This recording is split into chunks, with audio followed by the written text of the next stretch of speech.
We are joined now by Shannon Snow. Welcome, Shannon. Hi. Hey, you are the executive director of the Omaha Municipal Land Bank, and I'm told your mission is to serve as a catalyst for transforming distressed properties to community assets. Tell us what that means. Yeah, so actually that mission was created when we were founded several years ago and probably needs an update. We really look at ourselves as a tool in the toolbox of development and empowering others to be able to achieve their vision. So we're a quasi-governmental 501c3. We were created by the state of Nebraska and city of Omaha to put distressed properties back onto the market. And we do that because we have, I call it a magic wand. It's a board resolution that allows us to clear any locally held encumbrance, so back taxes or liens that are on a property. Could this be residential as well as commercial property? It could be. Most of our properties are residential.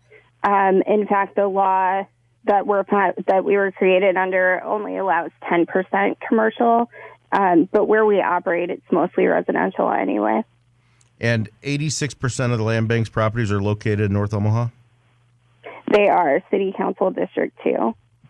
Wow. How do you identify the properties that you take over?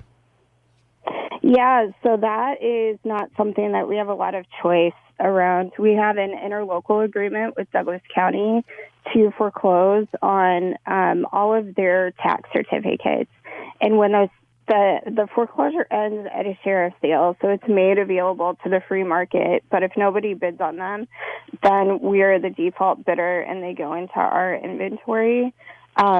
Moving forward, we're currently working with Lamper Nerson to assess our properties and where some strategic acquisition would make sense to put entire blocks back on the market, because it's a lot of spotlight, but we do have some concentrations of properties that we think could make great development projects if we could get the rest of the blocks.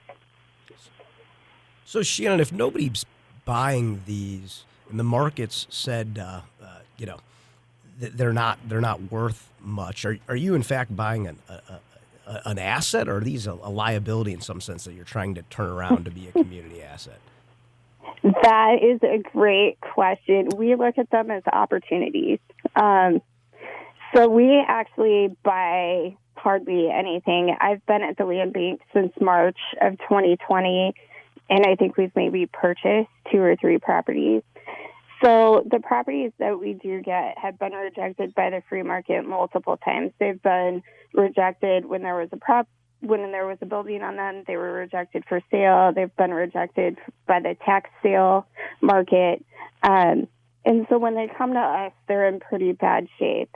We're pretty lucky as a 501c3, or specifically as a quasi-governmental 501c3, that we can leverage donor funding, sponsorships, things like that, to help get the properties back into a condition where they would be marketable again. And that's really our mission. But it's a lot of clearing trees. We don't have high-profile projects, but we empower those high-profile projects in North Omaha by bringing these properties back. So I think it's an incredibly critical mission and one that's necessary if we want to see continued growth in East Omaha. So if people can go to omahalandbank.com and purchase your properties, when someone commits to buying your properties, do you make them to commit, whether it's a neighbor that's just expanding their land or someone else that wants to do a development there or own it for a reason, do you make them commit to the project that they tell you they're going to use it for? We do. So it's omahalandbank.org, and we... .org, sorry. Yeah, you're fine. When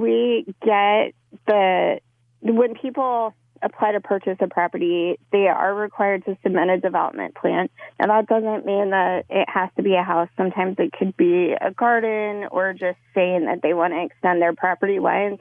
But they have 2 years to complete their development plan, and we enforce that.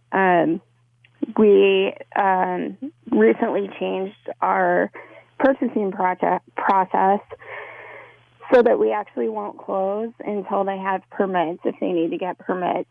So we're very committed to seeing these properties go back into strategic reuse in the community as our mission, says. Last question: what kind of time does it take if someone wants to buy one of your properties? Is it a 2-month process, or what would you? Obviously, if they have to get permits, it's probably 3 months. Yeah, so for closing, it really depends on the city. It takes about 1 to 2 months to go through the land bank process. So one of the things that really makes us unique is that we do not have to sell it to the highest bidder. We look at the community use based on zoning and community plans, along with our disposition priorities, which can be found on our website. So we have to vet the buyer, vet the use, and then if the board decides to sell the property, that's pretty quick. And then it just depends on city planning and how fast they are, how fast we can get to close. So, well, we appreciate you coming on the radio show. Shannon Snow, Executive Director of the Omaha Municipal Land Bank. You can go to omahalandbank.org to see what properties are available or to learn more about it. And thank you for coming on. Yeah, thank you. That was Shannon Snow. If you like this video, be sure to hit those like and subscribe buttons. And remember, Grow Omaha is not just media. This is a mission. We are trying to build up Omaha and make it an even better place. We can only do that with your help. Share this video with your friends, neighbors, and family.